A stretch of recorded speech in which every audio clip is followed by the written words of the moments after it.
Okay sir, ಇನ್ನ ನಿನ್ನೆ elimination ಅಂದ್ರೆ ನಾವೆಲ್ಲ ಎಪಿಸೋಡ್ ನೋಡಿರೋದ್ರಿಂದ ಎಲಿಮಿನೇಷನ್ ಅಲ್ಲಿ ನಿಮ್ಮನ್ನ ಎಲಿಮಿನೇಟ್ ಮಾಡೋದಕ್ಕೆ ಒಂದಷ್ಟು ರೀಸನ್ಸ್ ಕೊಡ್ತಾರೆ. ಹೌದು ಹೌದು. ಆ ರೀಸನ್ ಎಲ್ಲ ಕೇಳಿ ನಿಮಗೆ ಏನ್ ಅನ್ನಿಸ್ತು, ಆಮೇಲೆ ಯಾವ ಒಂದು ರೀಸನ್ ನಿಮಗೆ ತುಂಬಾ ಹರ್ಟ್ ಆಯ್ತು ಅಂತ?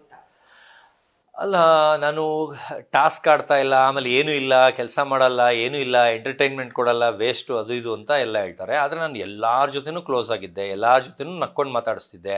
ನಾನು ಯಾರನ್ನೂ ನಾನು ಸಿಟ್ಟಲ್ಲಿ ನಾನು ಕೆದ್ಕೊಂಡು ಹೋಗ್ತಾ ಇರಲಿಲ್ಲ. ಅವ್ರು ಕೆತ್ಕೊ ಬಂದಾಗ ಬೇಕಾದ್ರೆ ಜಗಳ ನೀವು ತಗೊಳ್ಳಿ, ಯಾವ ಜಗಳ ಆಯಿತು ಅವ್ರು ನನ್ನ ಹತ್ರಕ್ಕೆ ಬಂದರೂ ಹೊರತು ನಾನು ಕೆತ್ಕೊಂಡು ಹೋಗ್ತಿರ್ಲಿಲ್ಲ. ಆಮೇಲೆ ಅನ್ನೆಸೆಸರಿ ಜಗಳ ಆಡ್ಬೇಕಾರೆ ನಾನು ಮಾತಾಡ್ತಾನೆ ಇರಲಿಲ್ಲ, ಯಾಕಂದ್ರೆ ಅದು ಡ್ರಾಮಾ, ಅವ್ರೇನೋ ಪ್ಲ್ಯಾನ್ ಮಾಡ್ಕೊಂಡು ಮಾಡ್ತಾಯಿದ್ದಾರೆ ಅಂತ ಅದಕ್ಕೆ ಬಾಯಿ ನಾವ್ಯಾಕೆ ನೋವಿಸ್ಕೋಬೇಕು ಅಂತ. ಆಮೇಲೆ ನನಗೆ ಒಂದೊಂದು ಟಾಸ್ಕಲ್ಲಿ ಯಾರನ್ನ ನಾಮಿನಿ ಮಾಡಿದ್ರೆ ಜಗಳಕ್ಕೆ ಬರ್ತಾಯಿದ್ರು, ನನಗೆ ನೆಸಿಟಿ ಇಲ್ಲ ಮಾತಾಡೋಕ್ಕೆ ಅಂದ್ಬಿಟ್ಟು ಕಳಿಸ್ಬಿಡ್ತಾ ಇದ್ದೆ.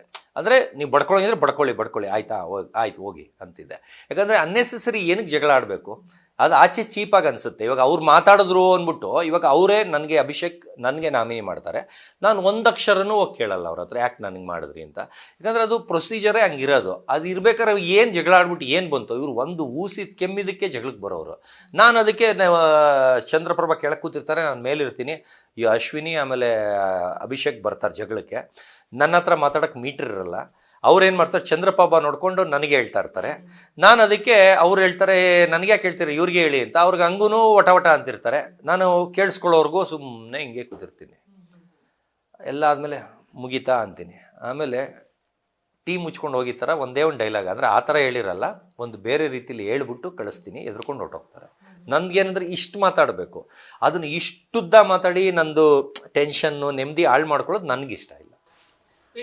ಸುದೀಪ್ ಸರ್ ಎಲ್ರಿಗೂ ಜಂಟಿಗಳಿಗೆ ಪಾಸಿಟಿವ್ ನೆಗೆಟಿವ್ ಎಲ್ಲ ಕೇಳ್ತಿರುವಾಗ ಹೌದು, ನೀವು ಯಾವಾಗ್ಲೂ ಪಾಸಿಟಿವ್ ಆಗಿ ಹೇಳ್ತೀರಾ, ನನಗೆ ಚಂದ್ರಪ್ರಭಾ ಅವರೇ ಬೆಸ್ಟ್ ಅನ್ಸುತ್ತೆ, ಚಂದ್ರಪ್ರಭಾ ಅವ್ರ ಜೊತೆ ಕಂಫರ್ಟ್ ಆಗಿದ್ದೀನಿ ಅಂತೆಲ್ಲಾನು. ಹೌದು. ಬಟ್ ಕೊನೆಗೆ ಚಂದ್ರಪ್ರಭಾ ಅವರೇ ನಿಮ್ ವಿರುದ್ಧ ತಿರುಗಿ ಬಿದ್ಬಿಡ್ತಾರೆ ಕೊನೆಗೆ. ಅಲ್ಲ, ಅದೇನಂದ್ರೆ ಅವ್ರಿಗೆ ಒಳಗಿಂದ ಡೇ ಒನ್ ಇಂದ ಇತ್ತು, ನನಗೆ ಗೊತ್ತಾಗ್ತಾ ಇರ್ಲಿಲ್ಲ. ನನಗೆ ಅವ್ರ ಮೇಲೆ ಇವತ್ತೂ ಬೇಜಾರಿಲ್ಲ, ಇವತ್ತು ಪ್ರೀತಿನೇ, ಇವತ್ತು ಅಟ್ಯಾಚ್ಮೆಂಟ್. ಯಾಕಂದ್ರೆ ನನಗೆ ಒಂದ್ಸಲಿ ಇದಾಗೋದ್ರೆ ನಾನು ಒಂಥರ ಲಾಂಗ್ ಟರ್ಮ್ಸ್ ಅದನ್ನ ಇದು ಮಾಡ್ತೀನಿ.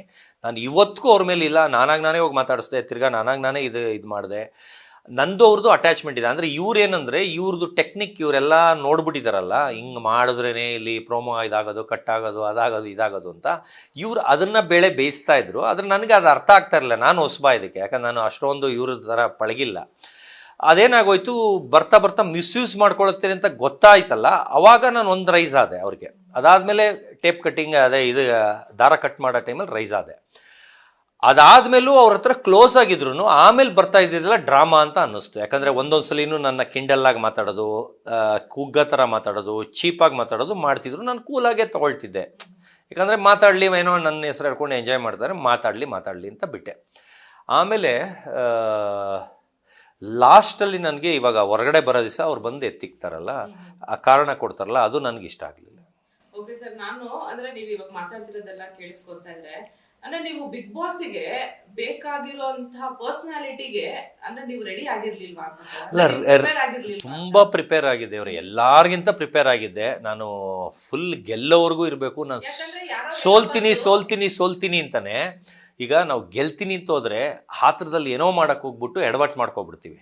ಅದಕ್ಕೆ ನಾನು ಎಲ್ಲರಿಗೂ ಸೋಲ್ತೀನಿ ಅಂತಾನೆ ಮೈಂಡ್ ಗೇಮ್ ಮಾಡ್ತಾ ಇದ್ದೆ. ಅಂದ್ರೆ ಇವ್ರು ಯಾರು ನನ್ನ ಟಾರ್ಗೆಟ್ ಮಾಡಬಾರ್ದು, ಇವನು ಒಟ್ಟೋಗ್ತಾನೆ ಅಂತಾನೆ ಅನ್ಕೊಳ್ಳಿ ಅಂತ. ಒಂದ್ಸಲಿ ಬಂದು ಮಾಳುಗೆ ನಾನು ಕೇಕ್ ಕಟ್ಟಲ್ಲಿ ಅವ್ರಿಗೆ ಕೊಡ್ತೀನಿ. ಅವರು ಆ ಸಿಟ್ಟಿಗೆ ನನ್ನ ರ್ಯಾಶಾಗಿ ಒಂದು ಚೂರು ಬಂದು ಮಾತಾಡಿಸ್ತಾರೆ.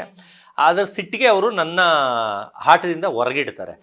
ನಾನು ಈ ವೀಕಿಂದ, ಅದಕ್ಕಿಂತ ಮುಂಚೆ 2 ಗೇಮ್ ಆಡಿದ್ದೀನಿ, ಅಂದರೆ ನಾನು ಗೇಮೇ ಆಡಿಲ್ಲ ಥರ ಮಾತಾಡ್ತಾರೆ.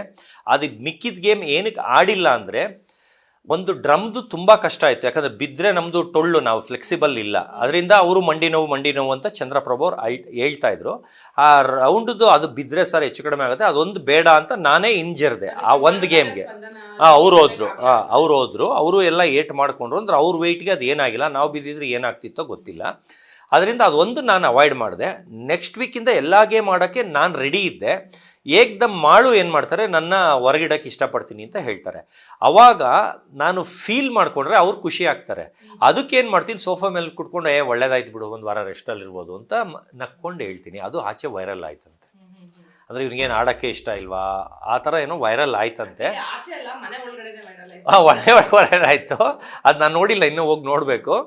ಅದು ನನಗೆ ಬಿಗ್ ಬಾಸ್ ಒಳಗೆ ಕರೆದ್ಬಿಟ್ಟು ಈ ಥರ ಮಾತಾಡಂಗಿಲ್ಲ, ತಪ್ಪಲ್ವಾ, ಆಚೆ ಏನು ಅಂದ್ಕೊಳ್ತಾರೆ ಅಂತ ಬುದ್ಧಿವಾದ ಹೇಳ್ತಾರೆ. ಆವಾಗ ಅವ್ರಿಗೆ ಡೈರೆಕ್ಟಾಗಿ ಹೇಳ್ತೀನಿ ನಾನು, ಸರ್ ಮಾಡು ಹಿಂಗೆ ಹೇಳಿದ್ಕೆ ನಾನು ಫೀಲ್ ಆದರೆ, ಡಲ್ ಆದರೆ, ಮುನ್ಸ್ಕೊಂಡ್ರೆ ಆಪೋಸಿಟ್ ಅವರು ಖುಷಿ ಪಡ್ತಾರೆ ಸರ್, ಅದಕ್ಕೆ ನಾನು ಡ್ರಾಮಾಗಿ ಹೇಳ್ದೆ ಅಂತ ಹೇಳ್ತೀನಿ. ಅದು ಹಾಕಿದಾರೋ ಇಲ್ಲೋ ನನಗೆ ಗೊತ್ತಿಲ್ಲ. ಅದು ಒಳಗೆ ನಾನು ಹೋಗ್ಬಿಟ್ಟು ಇಬ್ಬರನ್ನೇ ಕೂರಿಸಿ ಹೇಳ್ತಾರೆ, ಧ್ರುವನೋ ನನ್ನ ಬುದ್ಧಿ ಹೇಳ್ತಾರೆ. ಆವಾಗ ನಾನು ಹೇಳ್ತೀನಿ ಅವ್ರಿಗೆ, ಏನಂತ ಹೇಳ್ತೀನಿ, ಸರ್ ಮಾಡು ಮುಂದೆ ನಾನು ಡಲ್ ಕಾಣಬಾರ್ದು ಅಂತ, ಬಿಡು ಒಳ್ಳೇದಾಯಿತು ಅಂದರೆ ಮ್ಯಾನೇಜ್ ಮಾಡೋಕ್ಕೋಸ್ಕರ ಹೇಳಿದ್ದು ಸರ್. ಆದರೆ ಈ ವೀಕಿಂದ ಫುಲ್ ಆಡೋಕ್ಕೆ ನಾನು ರೆಡಿ ಇದ್ದೆ. ಯಾಕಂದರೆ ನನಗೆ ಒಂದು 3 ದಿವಸ ತುಂಬ ಬೆನ್ನು ನಿಲ್ಲಿಸಿದ್ರು, ಒಂದು ಅಂಪೈರ್ಗೋ ಏನಕ್ಕೋ. ಆಗ ಬೆನ್ನು ತುಂಬ ನೋವು ಬಂದ್ಬಿಡ್ತು. ಉಸ್ತುವಾರಿಗಿಂತ ಮುಂಚೆನೂ ಇನ್ನೊಂದು ಯಾವುದೋ ತುಂಬ ಹೊತ್ತು ನಿಲ್ಲಿಸ್ಬಿಟ್ಟಿದ್ರು. ಅದು ತುಂಬ ನಾನು ಈಲ್ಸ್ ಹಾಕ್ತೀನಲ್ಲ, ಫ್ಲ್ಯಾಟ್ ಚಪ್ಪಲ್ ಇದ್ರೆ ನೋವಲ್ಲ. ಈಲ್ಸ್ ಹಾಕಿದಾಗ ಏನಾಗುತ್ತೆ, ಬೆನ್ನು ಮೂಳೆ ಅಂದರೆ ಅದೇನು ಡ್ಯಾಮೇಜ್ ಆಗಿಲ್ಲ, ಆಕ್ಸಿಡೆಂಟ್ ಆಗಿಲ್ಲ, ಸ್ಟಿಚಿಂಗ್ ಇಲ್ಲ, ಏನೂ ಇಲ್ಲ.